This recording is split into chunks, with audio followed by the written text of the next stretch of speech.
Thank you all so much for joining.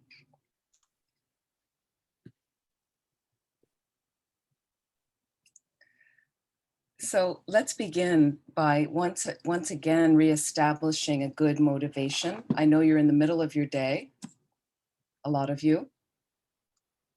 It doesn't matter any time you can bring up and rekindle, I would say, the motivation. And I'm just checking with Nadia if you're hearing okay, all going well. Okay, thank you so much.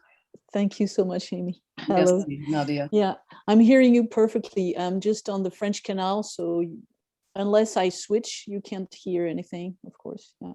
Okay. Thank you. Yeah.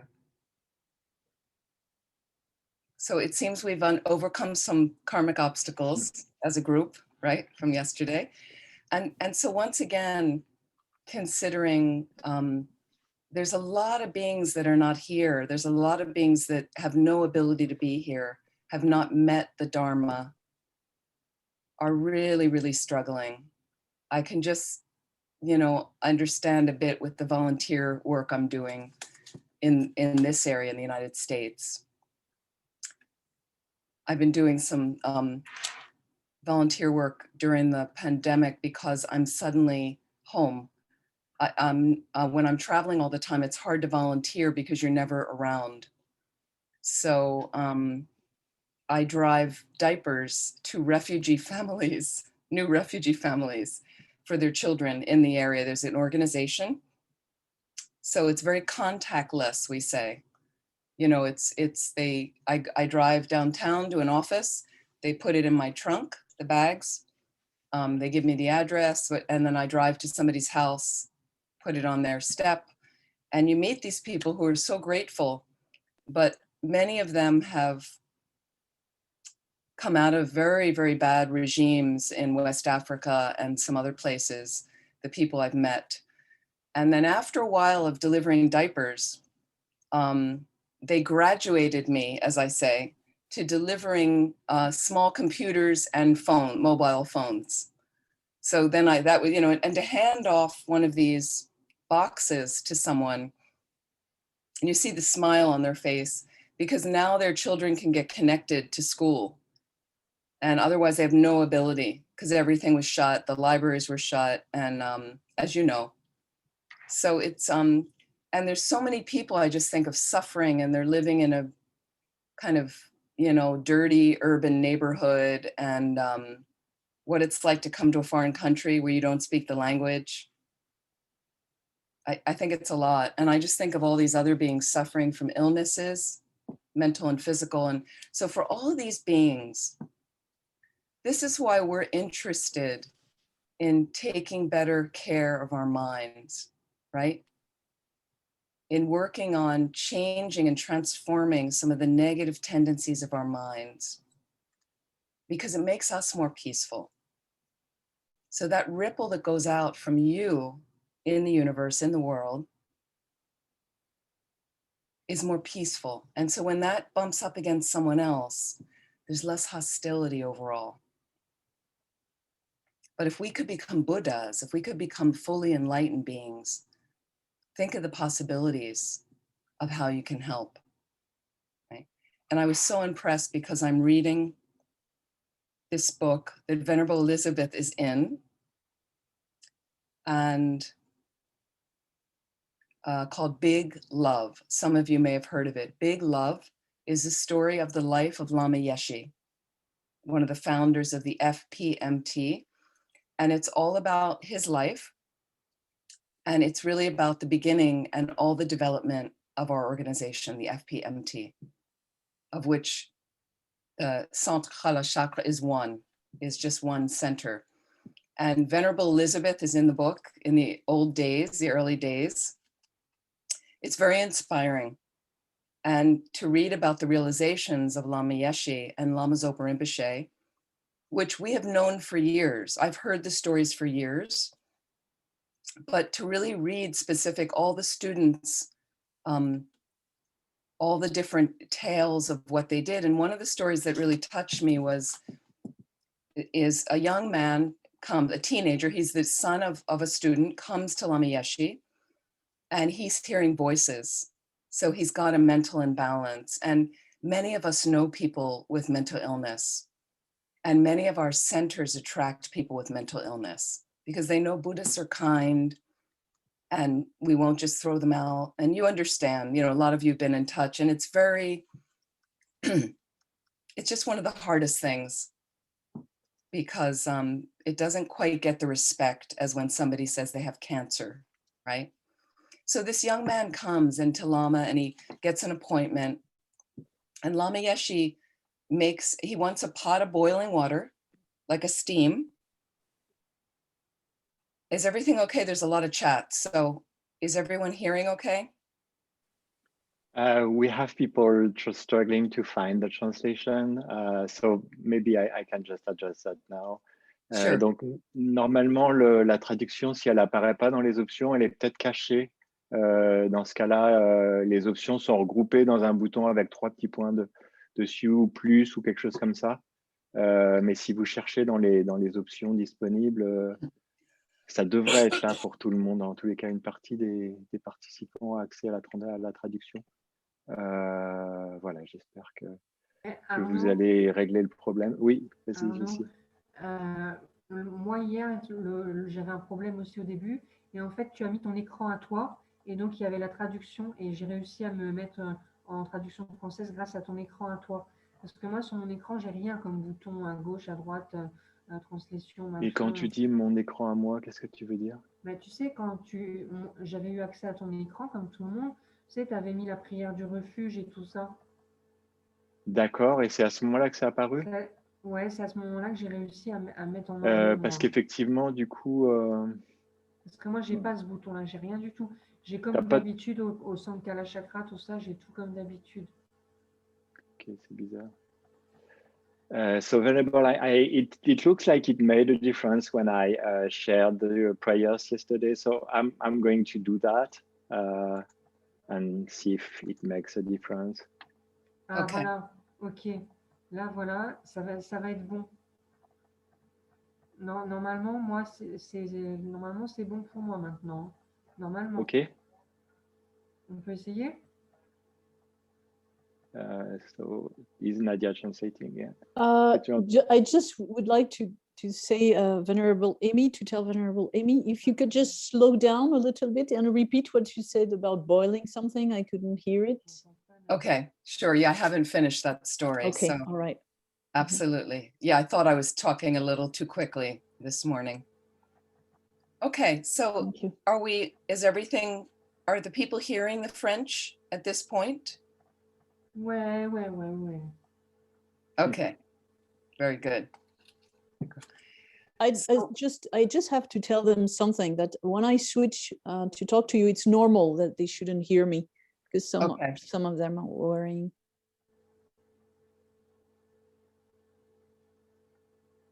Okay, I think we're good now. Okay, merci. Thank you so much. C'est bon. Merci Arnaud, merci Nadia, merci Amy. Je peux entendre, c'est super. Ça ne marche pas, Arnaud. Merci. Bon.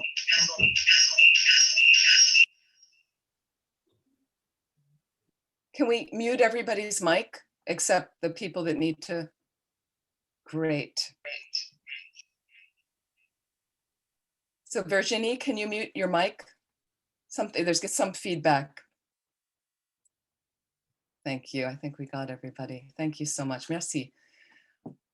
So I was talking about when you set a motivation, what happens is a lot of us have been practicing and you just say these words, blah, blah. But you don't think about the meaning of them. So you really have to take your heart into the space of all these suffering living beings for a moment. I know it's not pleasant, but you really need to have some consciousness of, it could be personally people you know, people you read about in the news.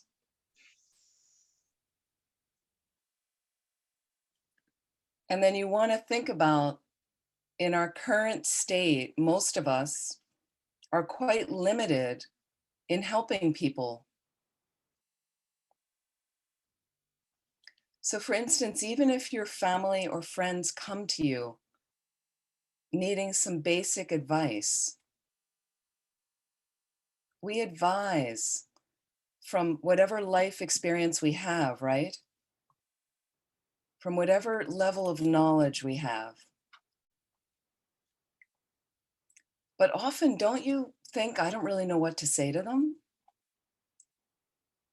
And we sometimes have an agenda. So we advise according to what we are interested in and what we think is best, but we may not know really what's best. So when I was reading the story about Lama Yeshe, Big Love, it's called, and actually,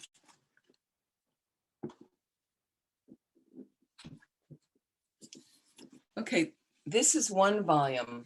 Now, hopefully in the future, it will be translated into French. I'm sorry, it's only in English. I know this picture looks a little stern.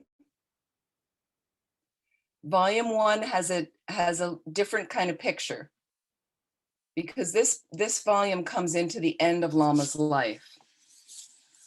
He manifested a very serious heart illness and passed away in California and was cremated at a center I used to run in California, Vajrapani Institute, before I was there. But this is a very lovely photo of Lama Yeshe. You get the sense. So there's many stories from the students, but this young man comes to Lama. He's like 19. His mother's a student. She brings him because he's hearing voices. He's not well. And he meets alone with Lama. And because of Lama's realizations, Lama says, let's make a steam, like a pot. You know, when you have a cold, if you ever have put ginger into the steam or eucalyptus, and you put the towel over your head and you breathe it, it's a very nice natural way to open up your sinuses, right? To relieve headaches and congestion. Okay. So Lama makes the steam with eucalyptus oil, takes a towel, he and the young man together. He says, we're going to do this together. I don't know, they sit for, 20 minutes together. And this is the young man who's now an adult in his 30s, telling the story. He says, Lama turns to him in the steam, just sitting in a room. And he says, you'll never hear voices again. Like, breathe in with me and you'll never hear voices again. And the man said, now in his 30s, I never heard voices again. So just imagine if you could have that level of realization. And the thing is, don't feel that you can't do it, that everybody else is more advanced. You can do it. You can do it. I know it will take a lot of effort, but look at all the effort we spend in our lives on meaningless activities. Okay. So just feel that in your heart as much as you can as we set a motivation. Just close your eyes for a moment.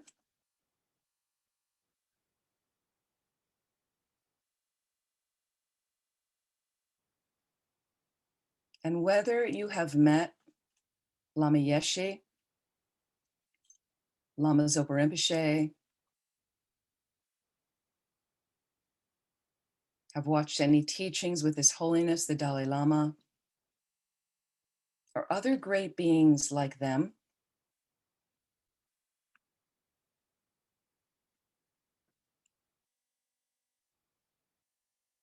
so let it inspire us. And to think, if I could make my mind like that, And maybe I won't get there in this life, but you could. But can I invest myself in this life right now? Step by step. So baby step by baby step, moving myself along an authentic path that will help completely free my mind from any suffering, gross or subtle. That's this path.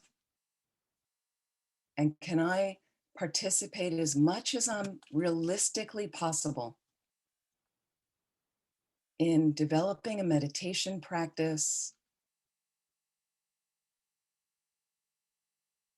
reading some of the books, a little bit of study,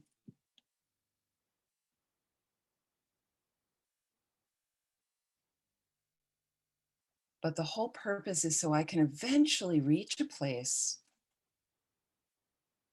where I am fully empowered to help all living beings. Just feel that as much as you can in your heart, that motivation.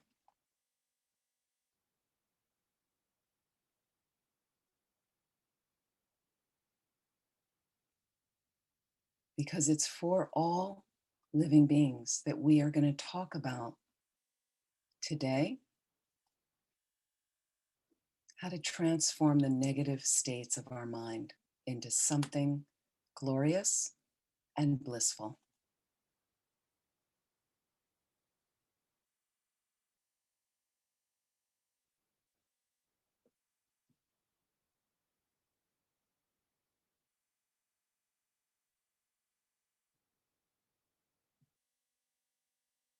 So once again, finding a good meditation posture, having the spine again as extended as possible.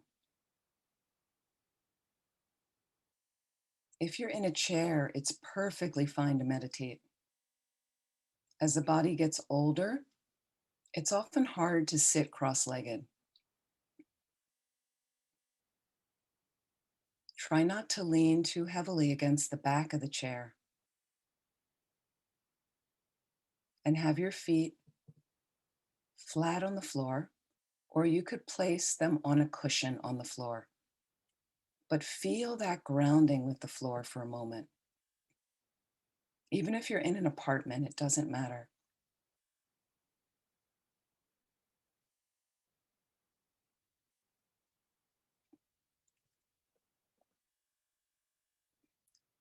Something I find very helpful to counter anxiety and depression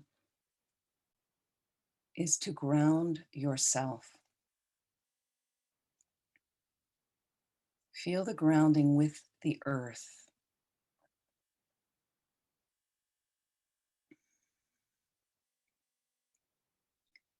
And imagine, okay, as if there are roots from the earth coming up through your feet into your body. Now, this is not a leaden feeling of holding you down. This is a supportive, nurturing experience from Mother Earth to you.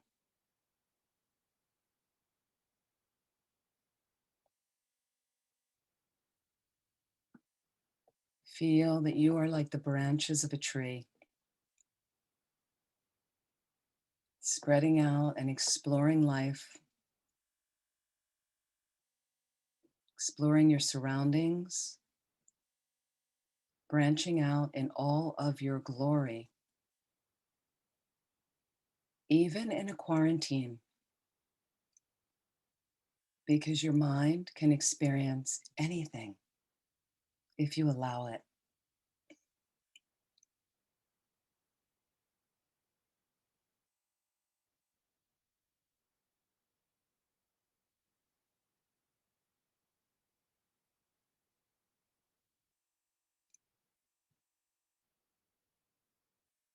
And whatever experiences of anxiety, depression come, other negative mind states, you're always held by the earth. No matter how crazy the earth gets, it supports us.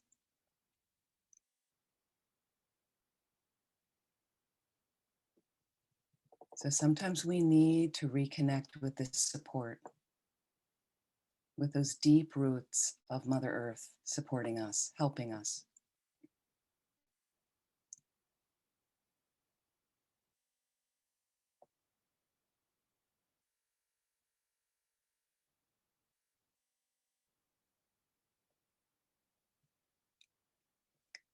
And make sure your body's in a comfortable position, as comfortable as possible. You can always adjust in any meditation. And as you allow your respiration now to deepen, once again, as we practiced relaxing last night,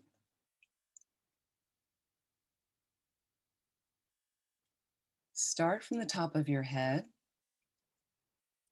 Slowly take a couple of minutes to slowly work down through your whole body,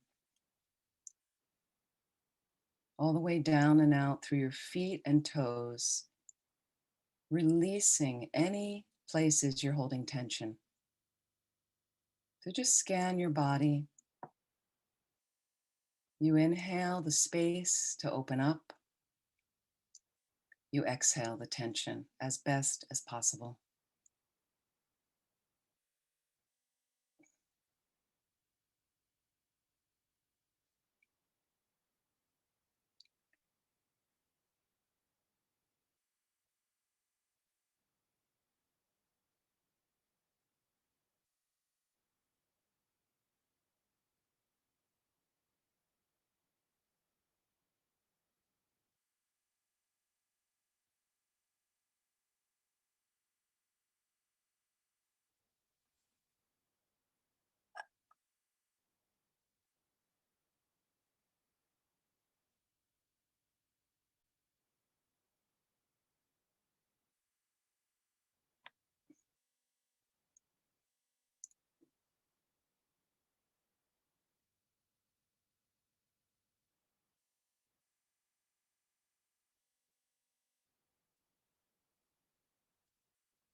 So we release some of the grosser body tension, and now the subtle experience of the body with the 9-round breathing. So if you'd like, you can place your finger on your right nostril. We're going to exhale deeply through the left nostril. Then we're going to switch, close off the left nostril, inhaling deeply through the right.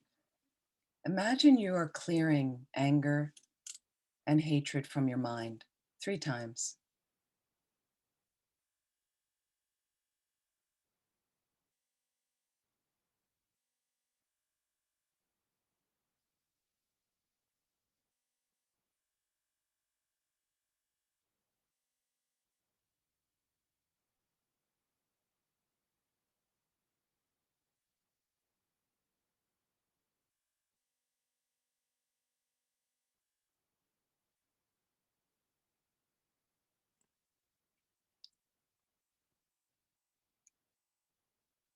The next round, we're going to close off the left nostril as we exhale deeply through the right, and then switch by closing off the right nostril, inhaling deeply through the left. Imagine you're releasing attachment, desire, and grasping from your mind 3 times.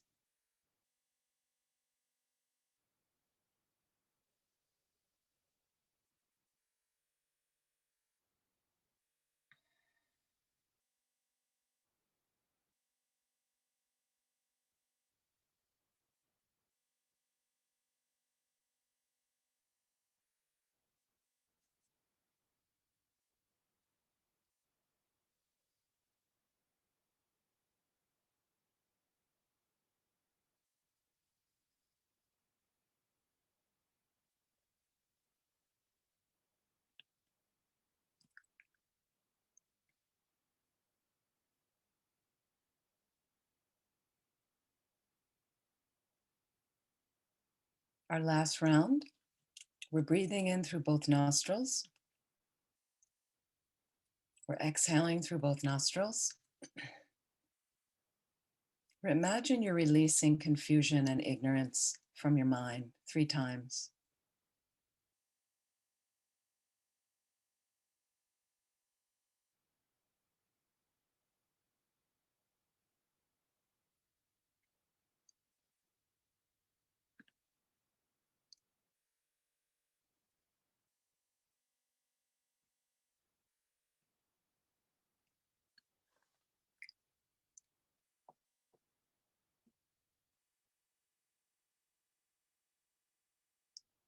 Slowly allow your mind to settle on your breath, just a normal, natural breath.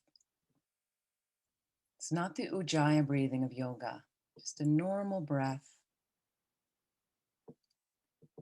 but placing the mind there.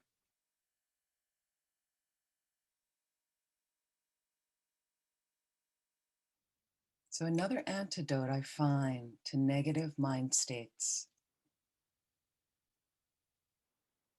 Breathe.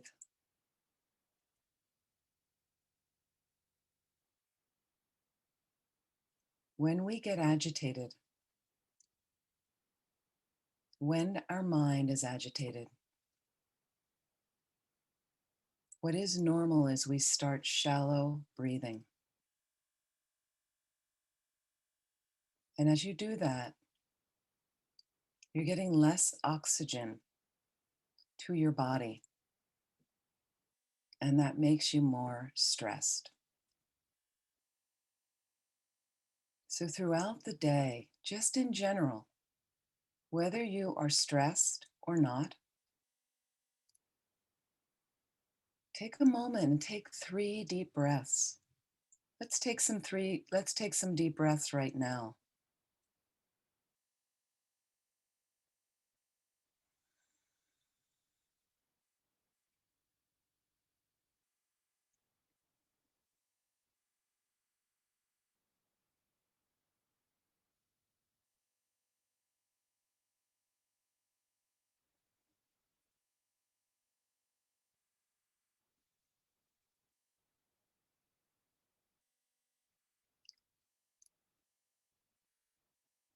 You may even notice with a full breath, your posture shifts, becomes more spacious.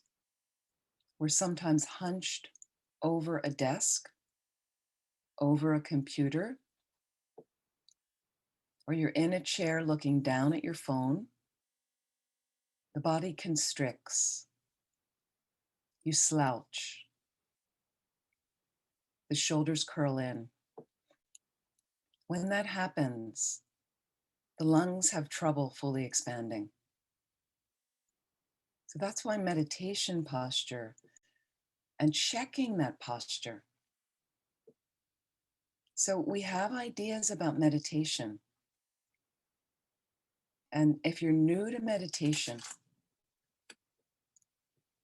if you don't have a meditation practice consistently going, and even sometimes if you do, we transition from one activity, our work, making a meal, taking a walk, buying the groceries,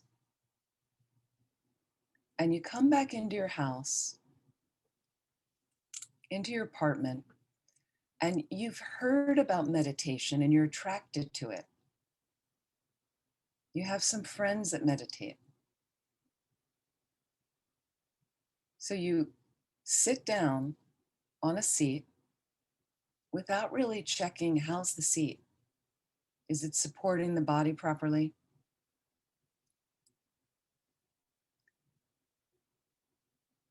And we forget any type of beginning breathing exercise. We forget to set a motivation. We've forgotten about the actual posture of the body. And we're not relaxed. So we think the meditation should happen, and then we get frustrated quickly when the mind is not focused well. So the preliminaries to really meditating are so important because it starts directing your awareness. This is what I'm doing now. This is my meditation time. It gives you the space for that. You're allowing the space. So we might say, I don't have a lot of time. So meditate at a time where you can take at least 5 minutes to settle in to the space. That's all you really need once you're doing it consistently. Eventually the body just starts to get in the right posture, right motivation, as soon as you develop that space to meditate. So let's imagine now, going back to the nature of mind, the nature of our minds. Yesterday we looked at clarity, the clarity of consciousness. We were looking at the mind as expansive as the clear blue sky. Let's try a different way now. Imagine you are seated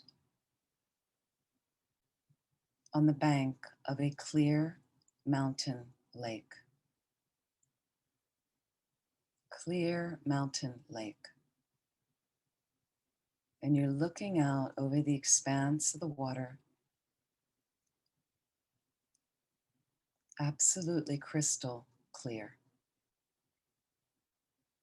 Like your mind. Like one aspect of the true nature of your mind. Your focus right now is the lake.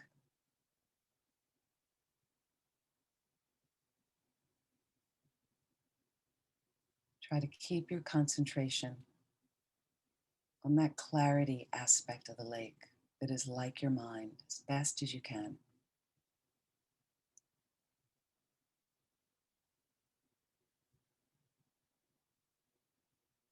And merge yourself with that experience.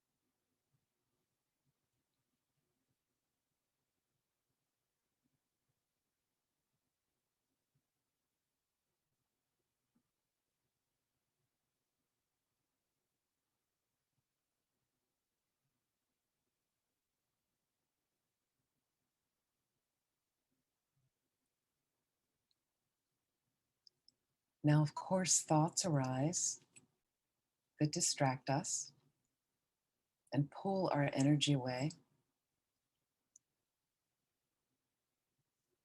Just like when bubbles rise to the surface of the lake from the depths. So sometimes there are little bubbles on the surface that come up. Just like when we have some smaller, lighter, or mundane thoughts.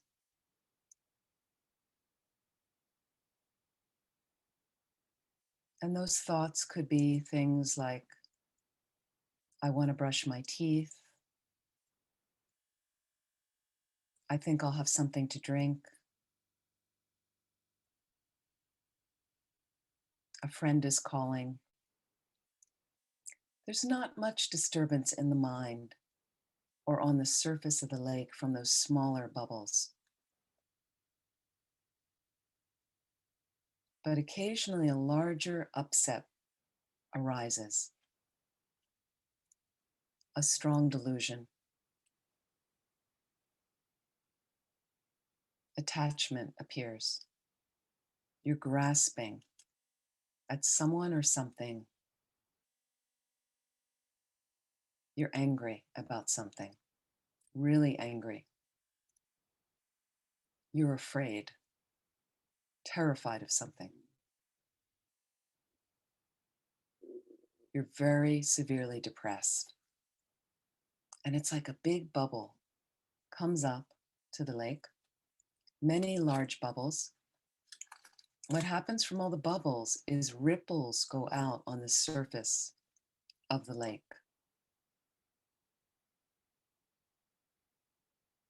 Big bubbles cause big ripples. Think about how those ripples impact the shore, any beings that are in the lake, floating, swimming, any water vehicles in the lake, any animals in the lake. Think of the disturbance of the larger bubbles and think of what they do in your mind.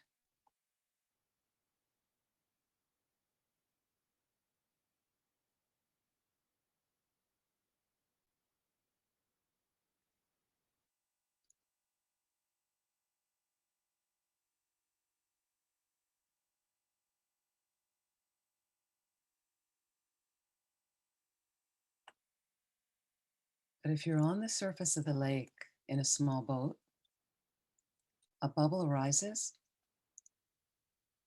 and you reach out for it. What is its essence? As soon as you try to touch it, it pops and disappears. There's nothing there.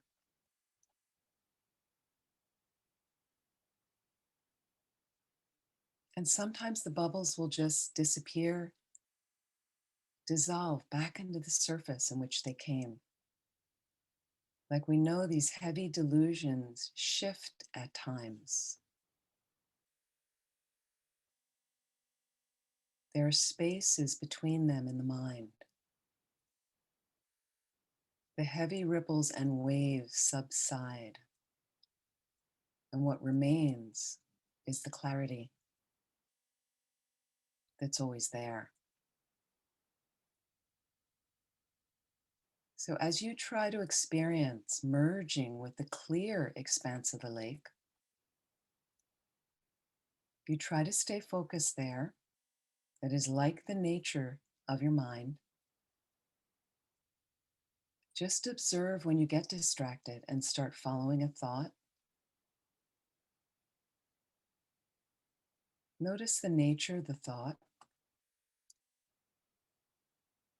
How much does it disturb your mind? Let the thought go more quickly, if you can. No need to follow it right now. You have the rest of the day for that. See if you can return your awareness to that clear surface of the lake that is like your mind. You just try your best.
And if you notice the thoughts arising in your mind as you're trying to stay focused on that clarity aspect, thoughts and distractions arise, it's normal. If you can let them go more quickly, you can become aware that you're distracted, that you're off the focus of the meditation. See if you can catch the spaces between the distractions. There's always a space. And see if you can focus on the space instead of the thought itself. And stare at that space instead.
So there is a space of awareness there. If you find it, you stare there. That's the nature of your mind. There is a space of awareness there that is your mind. And again, don't worry if you're not experiencing that.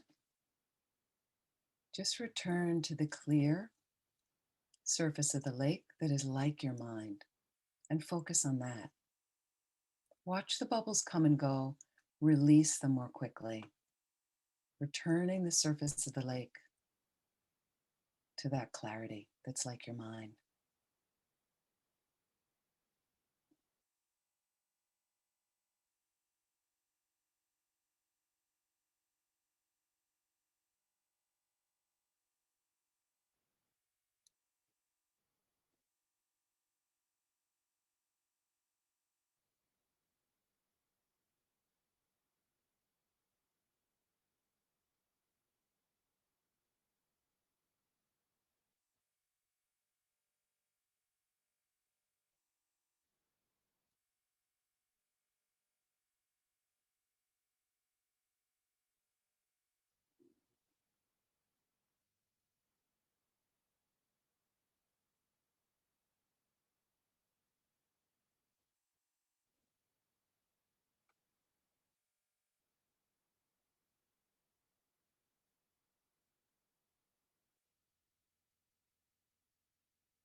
And slowly just returning yourself, you're on the bank beside the lake, gazing out at the lake.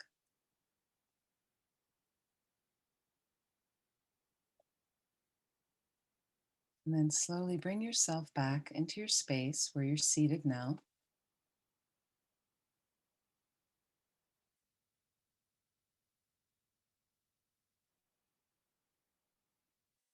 Just observe your mind for a moment. How do you feel?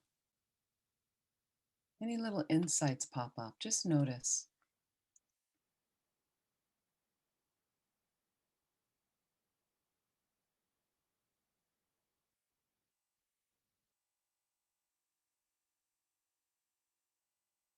And when you're ready, slowly open your eyes.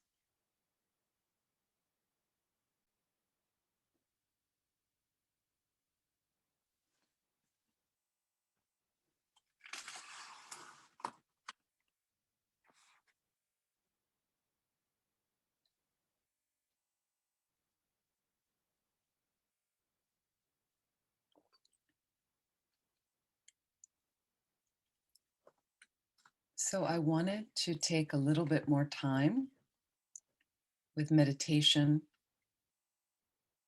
even in these sessions. And the reason is I find that it's a little bit more experiential for you to experience, to taste something that can help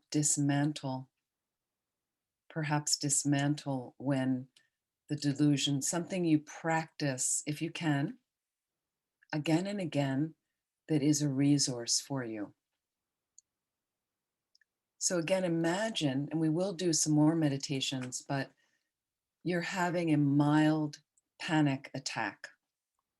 You know, not an extreme one, but you're a little agitated, a little anxious, but it's getting worse. And your mind starts, right? Our mind starts circling like that. And we have a word in English, ruminating. So you're hooked on a thought, and it's not that beneficial of a thought, but you can't stop thinking about it. And you may be with friends, but you're obsessed with, this is happening, this is my reality. Okay. So again, we have some antidotes already. Breathe. Are you breathing deeply? What the breath does, it lends perspective to you. So you start thinking, I know I'm having this thought. Okay. Feel the grounding from the earth, number 2. Another one could be, what's my motivation? It's to benefit all living beings in this tradition. Tibetan tradition is about fully waking up. Why? So I can benefit all living beings. And right now I'm not benefiting anyone because I'm just stuck in my mind, stuck in some negative circling pattern. So once you reestablish the motivation, sometimes you go, oh, right, okay, I'm not being that useful to others right now. I'm thinking too much about myself, my problems. It doesn't mean you neglect your problems. They have to be dealt with. Let's deal with them in a more wholesome way. Okay? And then you can think about some meditation on the clarity of consciousness. You can do it briefly. Oh, that's right. My mind, like the clear blue sky. Let me just bring that in for a moment. Here's another way of thinking. And each one is a little deeper, deepening. So I know not all of you believe in reincarnation. Buddhism teaches reincarnation. And initially, I wasn't convinced myself.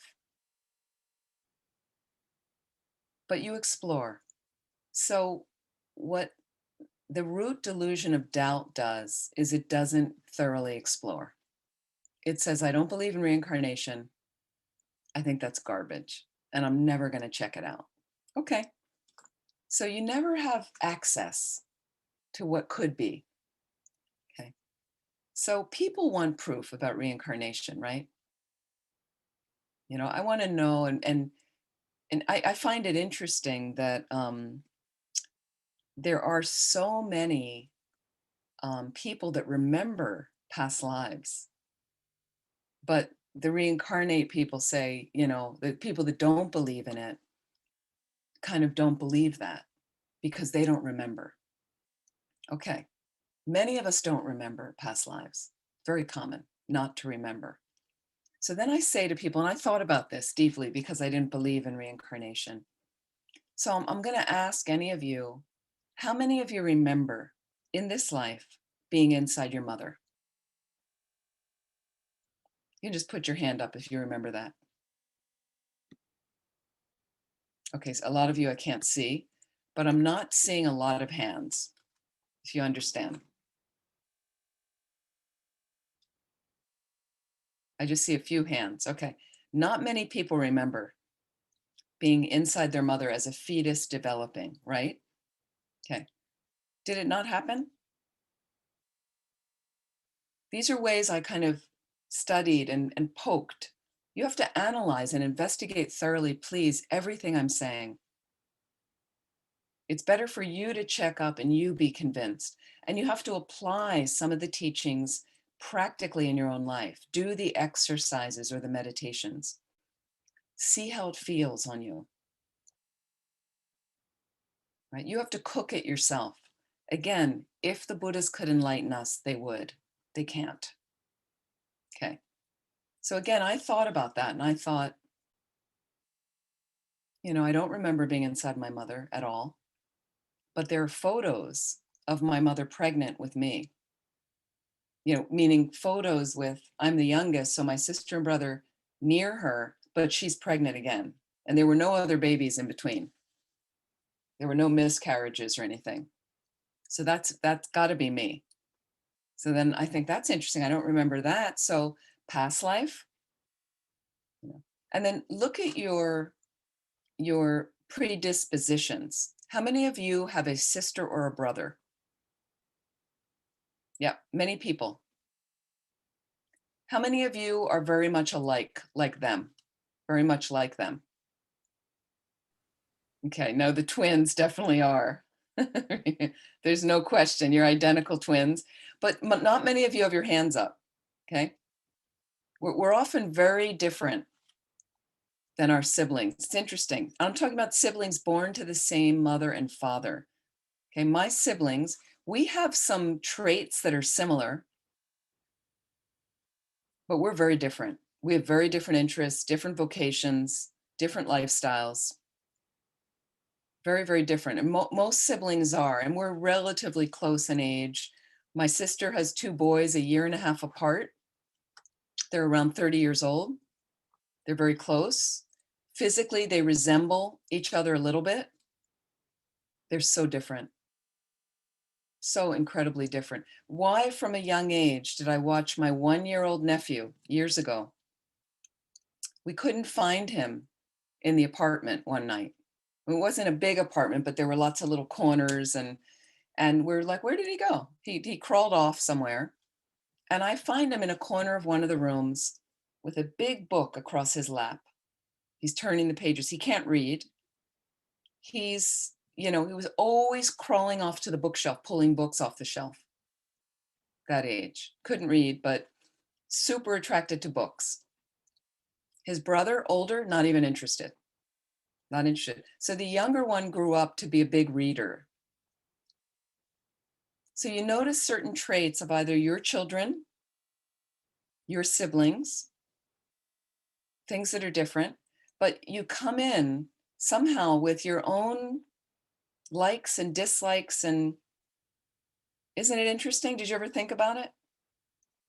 Like, why do I have this tendency, but my sister is very different in that way? She doesn't like those things that I like from a young age, So it got me thinking, you know, if you've ever watched, I noticed we have a few animals with us in the Zoom teachings. There's always somebody's cat crawling across something. It used to be at a center I was running in the northeast of the States in Vermont. There were 2 cats that lived there. And the stronger dominant cat, every time we'd have a meditation session in the main gompa, the meditation room, is when she would turn up and have to step on everybody's laps to distract them. Isn't that what cats do? Isn't that their job, right? So if you ever saw what we call in the States a litter, you know, baby animals, all born to the same mother, like a litter of puppies, a litter of kittens, and you see all 5 of them or 9 of them, there they are, you know, their eyes haven't opened, or when their eyes start opening and they start moving around, at that age, they might be 2 weeks old, 3 weeks old, right? You see totally different traits in them. Has anybody experienced that? One is really dominant and eating all the food. One is bashing all the other ones. One is sleeping in the corner all the time. One is afraid of everything. Where does it come from? Where does it come from? Something to explore. So I really thoroughly like check this out. I would watch litters of kittens. I'd be at a friend's house and I'd really be like, God, they're so different, all of them. Like there's mind in there. The mind is there. Consciousness is there. Comes in. So they've got these traits. What Buddhism says, well, there's all these imprints you have from past lives. There's a belief in reincarnation, and the mind has no beginning. Here's the other thing. It's a stream of consciousness, as many of you know. And there's no beginning or end to that stream. So that's a little alarming for us. So the reason there's no beginning is what Buddhism says is the moment you think of the beginning of your mind, and a lot of us would take our conception in this life and say, well, that was the beginning of my mind. Okay. Well, conception, as we know, and we can prove this, biologically, a sperm and egg come together. Sperm and egg are physical, and you can look at them under a microscope. And you can see the fertilization take place, and the cells start replicating, but all of that is physical in nature. Tibetan Buddhism says the mind is not physical. So it's not the sperm and egg, it's not in the sperm and egg, right? But the mind is there at conception. The mind has an ability, okay, in its most subtle experience to connect. It's always attached to the most subtle experience of your body, okay? Both the body and the mind have a most subtle level, a subtle level, and a gross level, okay? Is this a big repeat for everyone? I just want to check in. How many people is this like old stuff that they've heard many times before? Okay, so some people it's new. Okay. So forgive me if it's repeating, but it's always good to hear it again. Our teachers are always repeating, and that's how it goes in. They say the first time you hear something, you're barely listening. The second time you start to focus a little more. The third time it goes in. So traditionally, the way the teachings were presented is the Lama delivered the teachings. At the end, they'd have a brief summary of it. At the beginning of the next session, they summarized again. And by the third time you were like, okay, I think I got it, okay? So we have most subtle, and gross body and mind. And I will take some questions in a little bit. I know there's a hand up. So let's explore first the gross, most subtle body. Okay, now the gross body, we know it's this, okay? I mean, this is gross body, and this is gonna pass away, by the way. This doesn't last, as we know. It's impossible for it to last. But subtle body, we're not really that in touch with. But did you ever notice when you get scared and you feel a gripping in your stomach, you know, or maybe the heart area or your throat? Like it's funny how the mind gets scared, but it affects the body. So there's some connection. There's some connection. But let's just look at most. So we've got subtle body that is maneuvered by subtle winds in the body. Upward moving winds, downward voiding winds, okay? They're too subtle for us to catch, except that upward moving winds allow me to speak, cry, blink my eyes, turn my head, chew food, swallow. It's all dictated by subtle winds in the body. Downward voiding winds allow me to sit down. They allow me to walk, go to the bathroom, have sexual orgasm, digest food. So it's a natural process as you age that the subtle winds are going to be degenerating. It's happening right now. And that's why people, as they age, their knees hurt, their hips hurt. And when you see old people walking, they shuffle. The whole gravity level, the subtle winds are dissolving, and they lose balance. And it's just a normal part of life. So the more we resist it, the more upset we get with it. Why there's a wrinkle on your face. Because upward moving winds are degenerating, that's why your eyesight starts changing. That's why your skin changes. That's why your hair turns gray or white. according to Tibetan Buddhism. Okay. Then we have what's called the most subtle wind. It's like a life force that is physical in nature. Okay. In the Chinese system, we know it as qi. In the Hindu Ayurvedic system, they might call it prana. Tibetan system, we call it lung, wind. Wind energy is the basis of your body. It's the wind energy that allows the fertilization to take place. Okay, that's all physical. Okay, but the mind is there. All the time the mind is there, but it's not physical. Consciousness is not your brain, because the brain's physical. It's separate from that, but it has a unique ability to be connected. Most subtle mind with most subtle wind. Okay, like a rider, they say, on a horse. A rider mounting a horse. Most subtle mind on most subtle wind. But what they say is the most subtle mind, with all of its karmic propensities or seeds planted there, is what dictates how that most subtle wind is going to be, meaning how the body's going to form and how that life is going to be, all dictated by the imprints in the mind, according to Tibetan Buddhism. So what we can affect is what we're putting into our mind, what we're imprinting in our mind, which is based on the activities of our body, speech, and mind, every moment. Karma. Karma simply means action. It's the movement of your mind. Okay? So don't freak out that you've done all these negative things in the past, that you're not practicing, that we start right now. This is the only place you can start. Some of you have a lot of great imprints. Some of you maybe not so much. It doesn't matter.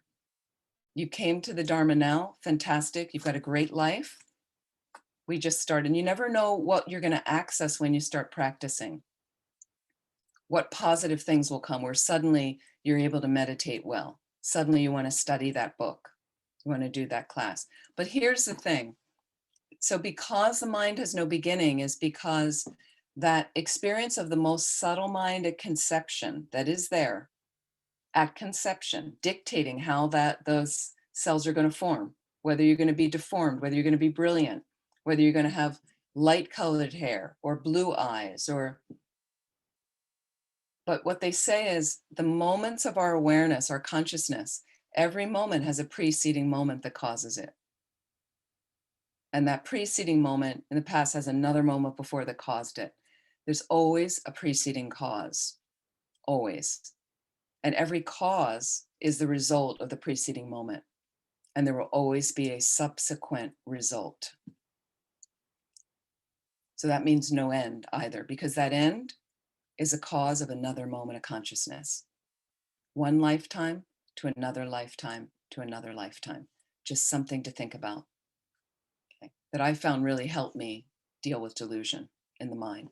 And the reason is, for some of you, life is pretty dramatic right now. Very, very dramatic. Okay? Think of the drama of the life. Think of the pandemic, the quarantine, the difficulty that's going on in Europe to get adequate vaccines, safe vaccines. Even with the vaccines, whether it's the States or Europe or wherever, they don't know much about the vaccines. They don't know as much about what this virus is going to do in all its mutations. That's the nature of a virus, to mutate so it stays alive. Okay? So what they're finding in the States possibly, first of all, two of the viruses they give us, the vaccines, they don't really know that much about them, but they're giving them to us. Okay. I said to my brother the other day, if you notice me developing an arm coming out of my head, just let me know. Maybe that's the arm I'll get tattooed. Okay. So, but what happens is they're thinking now, because the rates are going up in the States once again, that people that get vaccinated are feeling a little bit free, a little bit okay to not have my mask on maybe with these people, but they're spreading, they've got the virus and they're spreading it. They're not experiencing bad results of the virus. The vaccine is working, it's protecting us, those who got it, right? So you're not going to get a bad case of the virus. You're not going to end up in the hospital on a ventilator, perhaps, but you could be spreading it to somebody that's not vaccinated. They don't really know. So this is a drama. There's other things. But the thing is, if you start to get into reincarnation, you've had countless past lives that have been just as dramatic. Countless past lives. How much do you remember of them? Hardly anything, if at all. Most people don't remember any of them that were just as dramatic, where you were just as attached to all the loved ones in your life, to your partner, to your children, right? And you had all these intricate relationships with people, some of that you were so attached to. Some of them, when you broke up, you were devastated and you never wanted to see them again and you hate them. Like all these intricate details of, should I go to this university or that university, or live in this area or that area, or get a flat, or put my money, and we obsess about the working and the interactions, and we don't remember any of it. So sometimes when you have a heavy delusion coming on, just think, okay, let me put it in perspective. Let me put it in perspective. I need to deal with this. It's serious. Yep. This is serious, especially if you have a health issue, you lose a loved one, your child's struggling. That's serious, and you need to practically engage and take care of it. But let's lend perspective to the mind. I want to do it with kindness.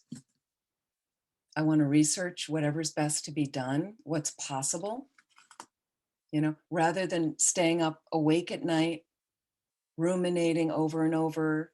If we had just talked to that doctor, and if we had just done this, if we just had the money to go there, you have to do what's reasonable and possible. Famous quote from Master Shantideva, 8th century saint, Buddhist saint, as many of you know. Famous quote where he would say, if you want the world to be comfortable, you can cover the entire planet with some kind of soft material to walk around on. Okay? Or you can put the material on your own 2 feet. Take care of your mind, and everything will be okay. Everything will be comfortable and manageable. Even with heavy trauma in your life, you're at least dealing with it with a balanced mind state. And what His Holiness the Dalai Lama says, quoting again from Master Shantideva, you have to ask yourself, with trauma, with depression, anxiety, what can I do about it? And reasonably engage and make your lists if you need to of what is possible for me to do about this. And then you engage from there. But occasionally there's going to be problems in life there's nothing you can do about. There's nothing you can do about. So then you practice, His Holiness says, in letting go. Letting go. There's no more point to ruminate if you're doing everything you can possibly do. Okay. And I'm going to add with compassionate wisdom. With compassionate wisdom. And His Holiness implies that motivation. But I want to do it with kindness, with consideration. I'll give you an example. My father died 1.5 years ago of cancer. He was 92. He had an extraordinary life, wonderful long life, and, very lucid right to the end. And amazingly, he had no pain at all. It was like such a blessing. I know from Rinpoche, I'm sure. So in this area, there's some very, very good doctors and hospitals where I live, around where I live. And because of his insurance, we were able to take him to the best hospitals and the best doctors, the specialists in this type of cancer. And they made mistakes. They thought it was another kind of cancer. Two of the best doctors in this area. We got recommendations. Who was the best person? We made appointments, and it took ages sometimes to see the person. You had to wait weeks. And okay, both of them misdiagnosed the type of cancer. And because they misdiagnosed the type of cancer, they wanted him on a certain treatment that would have made him sicker. Okay? And they wasted the time because he could have been on the other treatment for the proper cancer. But we went to a third doctor who determined and checked and said, he doesn't have that kind of cancer. He'll be really sick. This is what needs to happen. But as a result of all of that, it was too late for any treatment for my father. Okay. So you can be really angry, but my father has his own karma too. Our family has a certain karma that whoever you went to, it wasn't going to fly. It wasn't going to happen. And I could be angry at everybody, but that's not going to bring him back. And it wasn't going to heal him. And the cancer anyway, even the treatment he would have done, I don't know if it really would have helped him. I think it would have made him really sick for a while. And that might have, when you're 92, it's a very delicate balance. So we did what we thought was right. We checked everything, but with my father involved, we checked every decision with him. We did what he wanted to do. We informed him of decisions when he needed support, and we explained things to him. We had doctors explain things, and we all went together forward harmoniously. We have a really strong family, and we're very close. We're very fortunate like that. And I remember in the end, he said something to me about one of the doctors that so-and-so had failed him. And I said, I think they did the best they could. The medical system in the States is far from perfect. It's run by insurance companies and pharmaceuticals, as you know. I think France has a very good system, frankly, in comparison. You can get some incredible treatment in the States. And this is rich or poor, honestly. And you can get some horrible treatment in the States, rich or poor. The poor, yes, have more difficulty accessing better treatment, but I know some fantastic doctors that volunteer in clinics for the poor. And those poor people are getting tremendous care. And that happens sometimes for people. So again, without anger, I kind of went, well, that's really too bad that they messed up. We felt it would be good to write a letter to those doctors explaining that based on the way they rushed their treatments through, that they couldn't look at all the reports, and just saying for future patients, it would be really beneficial because they have the power to change the system, the American system. Why doctors I know have to see 40 patients in a day, unless you're a psychiatrist, because they have to pay all the insurance and things like that. That's not the way where you get 15 minutes with a patient, maybe, if you're lucky. Right? So how can they possibly know all the different things? So again, you have to ask yourself, what can I do? I'm going to engage. I'm going to take it to the end. And then after a while, there's nothing more we can do. Let go, let it go. So the mind is less disturbed. And I don't need to carry on with rumination. I wrote the letter we wanted to write. My sister and brother looked at it, sent it off, and I was done. I was like, nothing, can't bring my dad back. Maybe they'll take it to heart and try to change up their medical practices. I don't have any expectation. That's life, like that. So I just want to take any questions right now. If anybody has any questions. And I also wanted to ask Arnaud, sorry, I meant to ask, when you have 2-hour sessions, do you take a break in them or do you just? I think we are fine to go ahead until the end, and then we have 1-hour break, and then we have the other session. Okay, great. Yeah. That's what I prefer. Okay. So does anybody have any questions yet on what I'm discussing, please?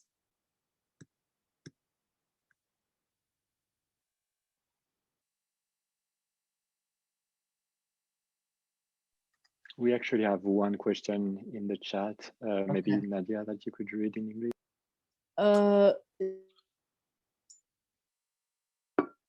Can you read me the question in English? Yeah. Oh, is the question in English? I can read it then. No. No, it's in English. It's in French, sorry. Okay. Or if you can't read, I can do it, Nadia. If you have a no, just can you? Yeah. Can you just tell me the question? That was Malika, and it was. So in the meditation, you're asking us to feel that Mother Earth grounding, right? Okay. It's same if in the moment. So you said at the same time, or you said even though it's disturbed or something like this, and she's asking what you meant. Okay, what I meant about the planet Earth, if you want to feel the grounding, and if that helps you through a delusion, especially anxiety or something, is our planet is struggling right now, right? There's some struggle. So that's all I meant is some people, when they think about the Earth, they think, oh, it's been polluted and it, so just, you can let that go, but the Earth is still supporting us. So that's what I meant. If you find that you are focusing on the Earth being really not a great support, it is supporting us. Is that helpful, Malika? Does that answer the question? Okay. Okay, thank you. Yeah, is there Justine? Justine? Yes. Hello, Vénérable. Alors, je vais parler en français parce que mon anglais est très, très mauvais. I will Donc, vous speak in French. So you were talking. Du fait qu'on se rappelle très peu globalement de nos vies antérieures, mais il y a aussi beaucoup de cas de personnes qui se rappellent ou d'enfants. Il y a des cas qui ont été rapportés d'enfants, souvent qui se sont rappelés de vies précédentes, des choses comme ça. Et finalement, j'ai lu quelques livres à ce sujet. Alors, d'un côté, c'est quelque chose d'extraordinaire, peut-être ces souvenirs, mais finalement, je me suis posé la question de savoir même si on se rappelait de ces vies d'avant, qu'est-ce que ça pourrait nous apporter dans cette vie-là? Est-ce que finalement,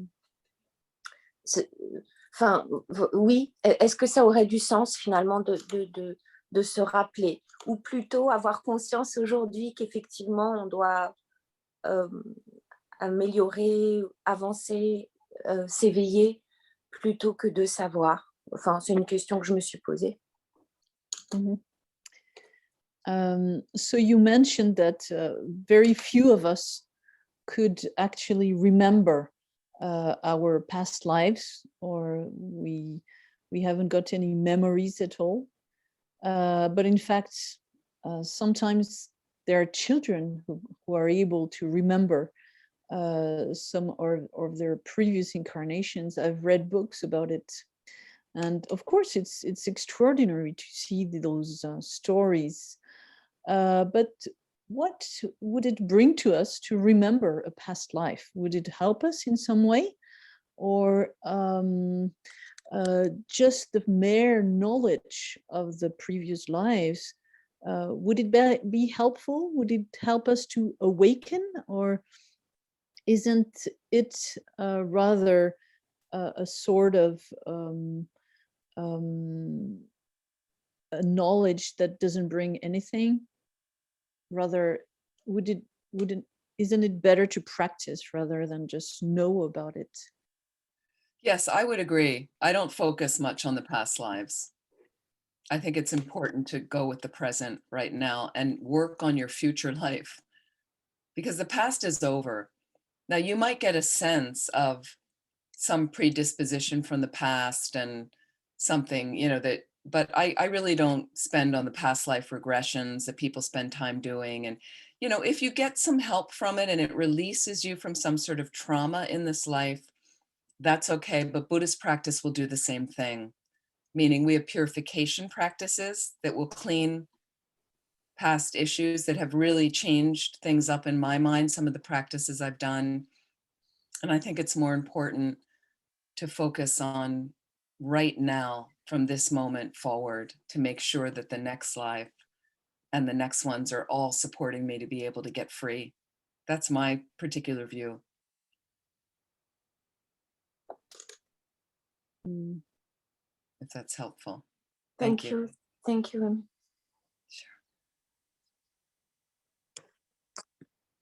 Alain, the gross winds, the subtle winds.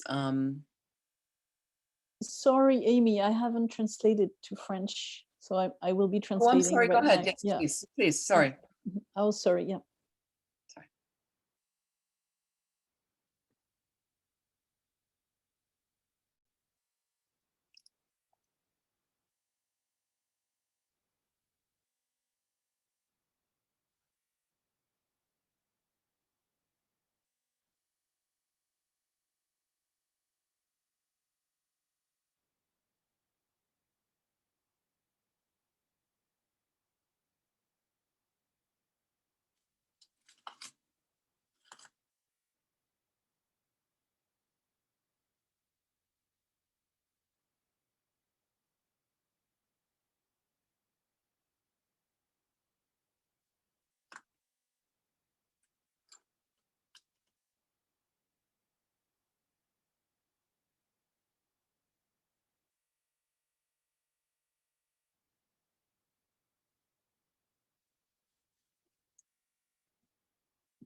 Okay, So can you just maybe translate? yeah, Elaine, I can translate not most of it, an but I answer. want to make Yeah. sure I understand. So his question is when we do the 9-round breathing practice or other practices like Tumo, is it the winds that we purify, and does it have any effect on negative karma or not? Yeah, thank you. So Nadia, are you going to simultaneously translate? Yes, all right, okay. If that's okay, thank you. So Elaine, is yes, what with the subtle energy system in your body, normally after you have highest yoga tantra empowerment, which you need to have first before you're really working directly with that subtle energy system and doing pretty serious tumo practice. It can be dangerous if you have not had the proper empowerment, honestly. But once you've had the proper empowerment and the instructions, what you're doing when you're using that subtle energy system in the body is you're starting to make the winds, the channels, more serviceable, they would say, more serviceable. And what it means is you're untangling everything that delusion causes with the subtle energy system, okay? Also created by karma. So our suffering comes from delusion and karma. That's where our suffering comes from. But we're so mired in an external reality and just our bodies being in space, we don't think of a subtle energy system. And Tibetan Buddhism in the higher practices uses it a lot. So yes, you can purify by doing purification, deep purification practices and tumo, and it makes all of the channels more serviceable so that you can bring the winds from the side channels and into the central channel, and you'll actualize higher levels of realization by doing that. You'll also manifest the visions you have at the death time, but you'll be able to sustain them and use them for higher, especially meditation on emptiness. Like that. So ultimately, to become enlightened, we're going to be doing meditations like that. Does that help? Okay. Yeah. So, but if you're not at that level yet, don't worry, because every piece of meditation you do, every reflection, when a negative mind state arises in your mind and you reflect and apply an antidote, you know, you're starting that process that's going to lead you into higher level practices. But again, step by step. You don't want to go too quickly or too slowly. Always finding that balance. And we can talk more about that as well. There was another question.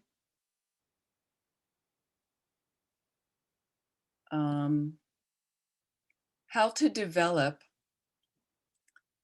more compassion about people that make you angry. And for example, if your neighbor is putting pesticide and they have a plot to destroy the planet, you know, what kind of meditation can help us? Okay, this is once again almost back to the Shantideva quote. You ask yourself, what can you realistically do? And again, with a good motivation. You know, we have, as you know, in the States, conspiracy theorists, people that think that the liberals are destroying everything. And there's the liberals that think that these people are destroying everything. You know, it's just really strange in the States right now. So there were people on January 6th that entered our Congress, our government. It was very, very serious. You know, we've had major threats on our democracy, serious threats on the democracy that are still going on. What can I do about it? Okay, this is going to go on. These people that want to destroy the planet, terrorists that want to blow up people and buildings all over the world. Okay. What I feel like possibly I can do is I do go to marches now and then. I always make a sign. You know, the sign's a little bit more present for people. And I make a positive sign, not a negative sign. I haven't been to any marches in the past year because of the pandemic. Okay. But I go with a motivation of love and connection, not hatred and not division. So whatever you're doing, if it's a bigger governmental thing of writing to politicians, going to some manif, you know, I went to many when I lived in Paris, that nine months, they were very dangerous. Before I was a nun, right? If you're going to something like that, try to go with a good motivation, but I feel sometimes it's important to participate like that. It's an individual decision, okay? But my meditation practice is also part of my activism. My study of Dharma is part of my activism. My kindness to the person in the grocery store is part of my activism. You know, my donating money to a friend that needs something is part of my activism, practicing generosity.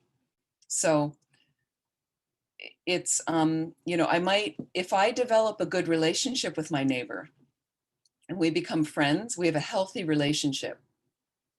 And then I enlighten them one day or explain a little bit about how that, you know, are you aware of what that stuff is that you're spraying on your garden? You know, it actually kills everything. Like it's going to seep into my, you know, but once you're friends with them, people are much more likely to listen to their friends than if you're just seeing them as other. So that's my, in basic advice, is to create healthy relationships with as many beings on the planet as you can. That's our job as Buddhists, I think, because that's what creates harmony on the planet. And it is hard, and especially creating relationships with people who have really different views than you. Now, you might view some people, some politicians. We had one really famous one in our country recently, right? That everybody got to hate. Not everybody, because the alarming thing with our last election, you know, I used to be involved in politics, so that's why I'm a nun now, right? Politics doesn't go anywhere. But I was alarmed at how nearly half the country of the United States felt it was still okay to give this particular president 4 more years. Was just staggering for me, because all I could kind of record was so much damage and so much divisiveness. But I only have one perspective. So I've done a lot of work with this particular person in my mind, you know, viewing them as, you know, their limitations and their loneliness and their frustration. If you are I don't really know the clinical diagnosis, but if you are a hedonistic narcissist by definition, and you're in a public office and everybody's criticizing you, that's a nightmare. That's a nightmare for you. So I learned to generate a lot of compassion, you know, because we're all lost, right? We're all broken if you're a human being. I'm not so different, right? But I have the good fortune that I met with the Buddhist path, and I found this, what I think is an authentic path to freedom. Freedom, not just for myself, but ultimately through my path to then help others get free. So I have such a great advantage in my life. So as a result of that, I feel like I have a responsibility to try to practice compassion, and especially with the terrorists and the really difficult people. Because imagine if I feel lost, how lost are they if they think it's okay to destroy people and harm people? How can I not have compassion, right? Does that make sense? I don't know if that's helpful. Is that helpful for your question? Creating healthy relationships, please. It's really important. It's really helpful. Okay, I'm going to go back to a little bit more of my text, my notes. I want to go through some more general ways, which we've been talking about, general antidotes to dealing with emotions. Then we're going to get more specific. We talked about mindfulness and self-awareness. Okay, number 2, remembering the nature of the mind. I've mentioned this already, remembering the nature of the mind. So you're suddenly having a panic attack. Now, the reason you're having a panic attack is because you have habits of having a panic attack in your mind. You have imprints of that in the mind. Chronically depressed people have many more imprints of depression in their mind. That's all. Now, I'm not saying that's all because I know it feels horrible. I talk with many people with depression. It's very common. Okay. But just acknowledge for a moment, I just have many aspects of that in my mind. Okay. As I reminded my friend, 40-year depression she experienced, but I remembered moments of her when we were when we were adolescents, when she wasn't depressed. And I reminded her about that occasionally. Remember that time? So to remind her that there is a moment in her mind without depression can be really helpful to remind yourself or remind someone else, and there are moments when you're not feeling anxious. You're not feeling anxious. And here's an exercise also, a little bit more related to worry, fear, which creates anxiety,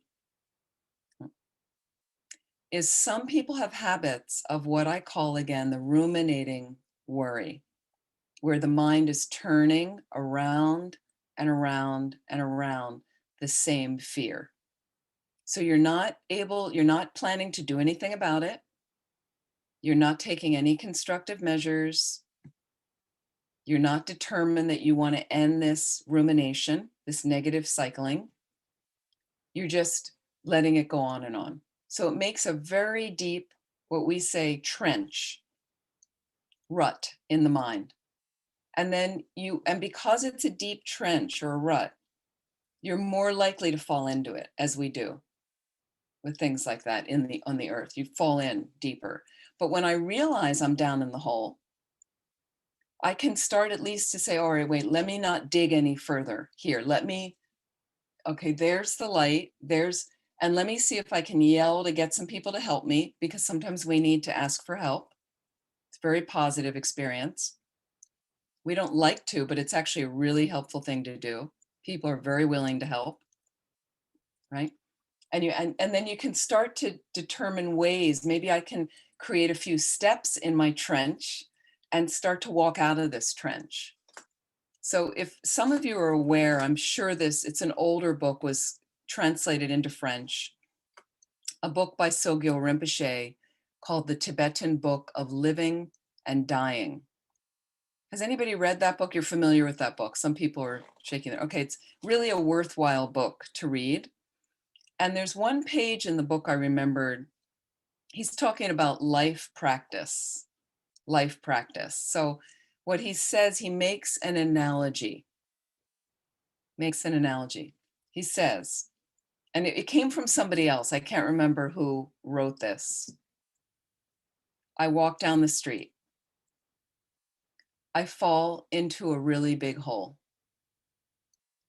I didn't see the hole, and I fall into it.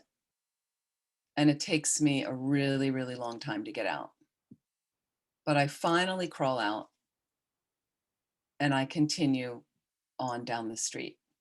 That's number one. The next scene, number 2. I walk down the street. There's a really big hole in the street. Now I see it. I still fall into it. It's a little easier getting out of it this time. And I get out and I continue on down the street. Number 3, I walk down the street. There's a really big hole in the street. I walk around it and I continue on down the street. The fourth scenario, I choose another street, right? This is our life's practice. We're going to make many mistakes as human. Be kind to yourself. That's the nature of being a human. Buddha, nature's perfect. We have a potential and a seed of that inside ourselves. Great. But it doesn't mean you're perfect yet. It doesn't mean you're a Buddha yet, but you have a potential to develop into that. But right now, if you're a human, the nature of being a human is you are flawed. And I'm not saying you're bad. I'm just being realistic. It simply means we're going to make mistakes. So when I was younger, I was not okay making mistakes. And I held myself up to this rigid perfectionist mode. And I made myself miserable because I could never be perfect. So once I got over that and realized I'm going to make mistakes, and I ran centers and I made mistakes. I teach and I make mistakes. I'm a Buddhist nun and I make mistakes. I'm okay because I'm doing the best I can. And when I make a mistake, I try to learn from the mistake. That's all I can do. Not perfect. And I'm not holding myself up. I'm not holding you up to any special standard that you need to be perfect. So when you learn that level of acceptance and forgiveness for yourself, and we can talk more about that, acceptance and forgiveness, starting with yourself. If you're not accepting certain aspects of yourself, everybody tends to mirror that back to you. What you're not accepting in yourself, especially certain people that really irritate you, right? You're going to keep seeing it until you accept it more and more. So we have to have a gentle process with ourselves. So just going back to remembering the nature of the mind and getting out of that rut of the deep anxiety over and over, and you're noticing the beginning of a panic attack. I'm noticing some triggers that might cause it, and then I'm able to remind myself of the clear blue sky that is like my mind, the clear mountain lake that is like my mind. And while there's a really big wave coming, I feel I can't, let me breathe. Okay, let me feel the groundedness of the earth. I'm actually okay. All these lives previous that I've suffered anxiety and I wasn't able to overcome it, and I don't remember those lives. So why make more of this in my life? Simply a habit. It's a habit I'm familiar with. Well, wouldn't it be great if I started to get familiar with some healthier habits? Okay. So again, reminding yourself the mind is clear, non-physical. It's simply a stream of mental events that rise and pass away. The mental events, again, thoughts, emotions, they're impermanent. They appear, they disappear. They come and go. They're not permanent, fixed entities, the way you may feel about your depression and anxiety, your fear, your hatred, your confusion, your desire. They're not permanently, they're not always in the mind. The anxiety shifts. I've seen people have panic attacks, but I was there the moment before it started, and then I see it subside. So it's just a habit, but it's not always there. Sometimes they're fine. So I was in a workshop once, and it was about worry and fear, or something, of how you teach people that, and train people and to move away from that. And one of the things, and this doesn't work with everyone, but if you find you're a ruminator, you're used to just, you're worried, it's like, and we even might call it free floating anxiety. You just have a habit of worrying, right? Sometimes it's about something specific and sometimes not. You're just in the habit of worrying. So here's a little technique. Schedule your time to worry. I know this may sound funny. Schedule your time to worry. Seriously. Okay. So you might notice that you're worried suddenly, comes up. Oh my goodness, I'm going to be late for this, or how am I going to do this? Or I know some people now worried about socializing because they've been locked in alone and they don't really want to go out and see other people. I'm a little bit in that boat right now. I'm not worried about it. I'm just amused by it because I'm normally 6 months a year traveling the earth, the planet, interacting with many people. And I've had this kind of delicious year by myself, and I mean, it's good for me. I know many people are suffering, but I've had, it's been positive for me based on my base, but now I don't really want to go anywhere and I don't want to see anybody. So I'm very happy to do Zoom teachings. So if you notice the worry is set your time. Thursday at 4 o'clock is my time to worry. Seriously, Thursday at 4 o'clock, I'm giving myself 20 minutes to worry, 4 to 4:20. That's my time to worry, and make it consistent every week. And here's what happens. When the worry comes up on a Monday, suddenly you're worried and you go, and then right away say to yourself, nope, my time to worry is Thursday at 4. So instead of worrying now, I'm interrupting this habit. I'm consciously interrupting this habit, okay? But I am going to worry. It's important for me to worry. And this thing I'm worried about is important. I need to focus attention Thursday at 4. So I'm going to stop. And you really make yourself stop. It's a deal you make with yourself enough, and go on to another activity if you need to. And I've even used with people what I call thought replacement. Thought interruption is what we were just doing. And then thought replacement, meaning if you find you're falling into the worry again in your mind and you're alone, or you're just spaced out in the evening in bed, you wake up in the middle of the night, think of something that really makes your mind joyful.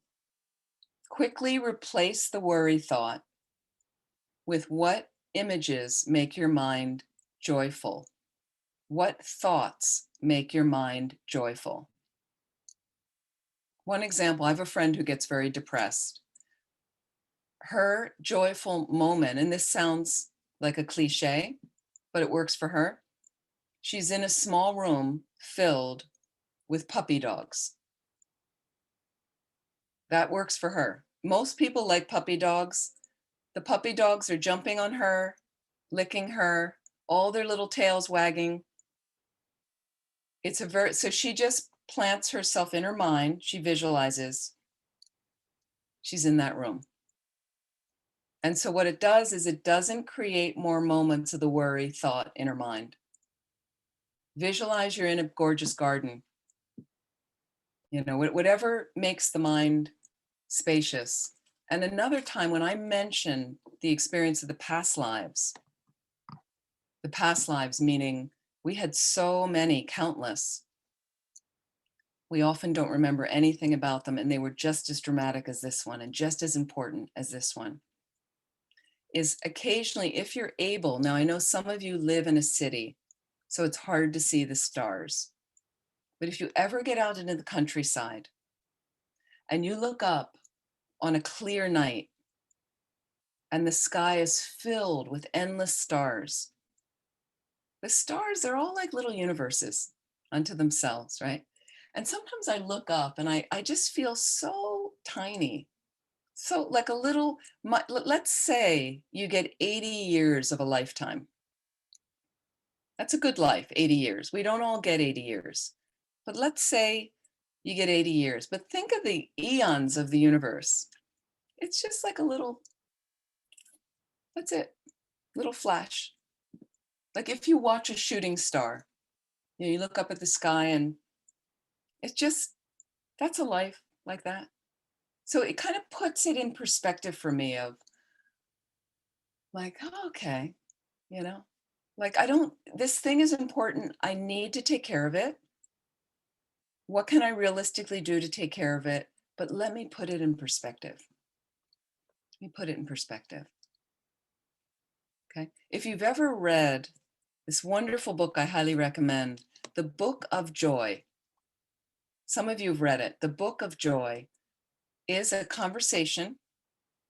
It's interviews with His Holiness the Dalai Lama and Archbishop Desmond Tutu. These are two individuals who have suffered a great deal in their lives and have stood by and experienced their country people being slaughtered, basically. And they are very joyful and very happy, and they're close friends. And they talk about in the book, the 8 pillars of joy. 8 situations that can make your mind more joyful. The first one is perspective. Perspective. You know, our worry, our fear, the anger, I'm zeroed in this way. Let me give myself some space and breathe. Let me feel rooted to the earth. Let me remember the real nature of my mind is not fear, is not anxiety, is not rage or grasping or jealousy. It's spacious, compassionate awareness. That's your true nature. And we can slowly start to touch that through our practices. It's possible.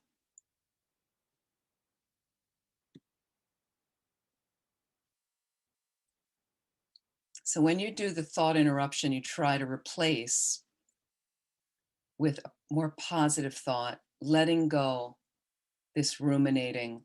And those ruminations of worry and fear are not, we're just simply familiar with that. Okay. Now what happens is if you schedule your worry, if you're a natural worrier, some people are, just an imprint from a past life. Okay. And I scheduled Thursday at 4:00. Well, and you can set your alarm and set a reminder on your calendar. Thursday at 4, okay, maybe your computer dings or your phone dings. Well, at Thursday at 4, maybe you're not particularly worried. So you see the humor in it as well. Like you realize, I know this is my time, but I don't really want to worry now. So slowly it's a way of lessening the grip that worry and fear and anxiety have on your mind and your consciousness. You can try, you can experiment. And also acknowledging, and this is where I really was studying when I was a new Buddhist. My sister and brother had children when I was a new Buddhist. They were just having young kids. My nephew at the age of 3, he lives in England now, but at the age of 3, from a very young age, he worried. He just was always worried. Like once he could start talking and processing information, he worried about many things. His brother, not at all. Not at all. But he just worried so much. And I could see at that age, it had to come from another life. His parents weren't particularly worried people about things. They didn't project this stuff on him about, I spent lots of time with them and he just was a worrier, and he acknowledged, he knew it at a young age. Like when my sister would try to work with him on it, like, you don't need to worry about that. Or why are you worried about that? Let's discuss it. Okay. So it was just on a funny aside. So years ago, when he was 3 years old, he learned to read. He could read a few words. My sister had a friend who was a writer, and she got an article in a girls' teen magazine. Okay. So you can imagine the ads in the girls' teen magazine. They're ads for young women, young girls. So he's looking through the magazine, the 3-year-old. He can't really read the articles, but he can read some big words. And there's an ad he turns to, and he rushes in to the kitchen with the magazine, and he grabs my sister, and he's desperate now. And he says, I need this. I need this. What is it? He can't read the rest of it, but he reads 2 words on the page, big color ad, and the 2 words say, worry free. Worry free. Okay. So he manages to read it and process that. And he needs the thing that he runs in my session. He goes, what is this? I need this. Can you get this for me? I want this. Like, I felt like my heart went out to him. My sister told me about this years ago. And so what was it an ad for? You know, something that young girls need to use for their bodies. It wasn't for him. You know, it wasn't for him. So my sister said she had to very disappointingly tell him, this is for women. This object is really for women. It's not used by men, you know. So she just said he was so disappointed, and, you know, but he's grown up knowing he's a warrior. He manages his work. Like, he and I have worked through it. We're going to talk about that in future sessions, an antidote to worrying. But right now we're going over and I'll just give you a little bit more and we're going to take a break. Again, when the worry, the fear comes up, the anger, the grasping, the depression, again, let's see it like clouds in the sky. Bubbles on the surface of the lake. You pop them. There's nothing there. There's no essence. The clouds are moisture. You can walk right through them. We solidify certain thoughts. It makes us suffer more. We solidify everything, basically, in our view, because we don't have a direct perception of emptiness. But when you just start solidifying certain thoughts and emotions, it's not how they exist. See them like clouds in the sky. See them maybe like dreams or rainbows. Notice them like waves in the sea. They rise, they fall. They rise, they fall. They come up, but it's impermanent. It's going to go down. Can you also de-identify with the emotion? Can you de-identify? What I mean by that is, we might say, I'm an angry person. I'm a really depressed person. You might label that onto yourself. It's quite heavy. Instead of, sometimes I have a lot of depression in my mind. Oh, right now there's a lot of anger in my mind. That's all. It's not me. I'm not an angry person. But wow, right now, and sometimes I'll watch the grasping in my mind and I just let it pass by. I don't engage. You know, I walked into a department store the other day to get socks, you know, and suddenly, boom, there's the sign on sale for this thing that's in red, my color. I don't need it. I didn't know about the thing in the morning when I woke up. It was just about socks. But stores, advertisers know how to get you, feeding in. So I just observed walking into the store, grasping, going across my consciousness. I didn't act on it. I just watched it, kind of amused, and went, yep, you know, look how you want that thing. And I let it go. And then I walked right by and went to the sock department. That's how we work with our minds. So it's not like I'm a nun, I shouldn't have grasping in my mind and I'm terrible. No, there it goes. And I just quickly let it go and I'm okay. Okay. If there's any more questions, let's hold them for the next, oh, here we go. Well, let's hold it for when we come back. Okay. So if there's any, I think we have a couple of questions. So please, please bring those up in the beginning of the next session. Have a nice break. It's 5 o'clock your time, I believe. Okay, have a cup of tea, a little snack. And again, let's just dedicate briefly from this morning, whatever, or from after the first session, whatever positive energy we've created, let's invest it. And I'd really like you to do an exercise for the next hour. I just like you to watch your mind a little bit. You can eat, drink, whatever you're doing, and just notice if there's a little imbalance that pops up. Maybe you check email for a moment and a message comes in you don't like.